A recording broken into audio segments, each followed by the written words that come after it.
ગણેશ વિસર્જન 2025 તારીખ, મુહૂર્ત અને ધાર્મિક વિધિઓ. શું તમે જાણવા માંગો છો ગણેશ વિસર્જન 2025માં કેવી રીતે કરવામાં આવશે? આ વિડીયોમાં આપણે ગણેશ વિસર્જન 2025ના ધાર્મિક વિધિઓ, સમય અને તારીખનો ઉલ્લેખ કરીશું. સૌ પ્રથમ જાણીએ ગણેશ વિસર્જનની વિધિ.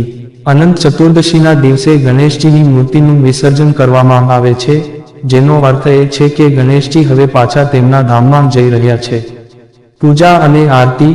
વિસર્જન પહેલાં ફરી એકવાર ગણેશજીની આરતી કરવી અને તેમને મોદકનો ભોગ ધરાવવો. પ્રાર્થના. મૂર્તિને સન્માનપૂર્વક ઉઠાવતા પહેલાં ગણેશજીની ક્ષમા માંગવી અને તેમને પ્રાર્થના કરવી કે તેઓ આગલા વર્ષે ફરી પધારે. વિસર્જન. ગણેશજીની મૂર્તિને પવિત્ર નદી, તળાવ અથવા પાણીના સ્ત્રોતમાં વિસર્જિત કરવી. પર્યાવરણને નુકસાન ન થાય તે માટે માટીની ઇકો ફ્રેન્ડલી મૂર્તિઓનો ઉપયોગ કરવો વધુ હિતાવહ છે. ગણેશ વિસર્જનના શુભ મુહૂર્ત. ગણેશ વિસર્જન 6 સપ્ટેમ્બર 2025 શનિવારના દિવસે કરવામાં આવશે. સવારે 7:58 થી સવારે 9:30 વાગ્યા. બપોરે 12:40 થી સાંજે 5:15. સાંજે 6:55 થી સાંજે 8:25 સુધી.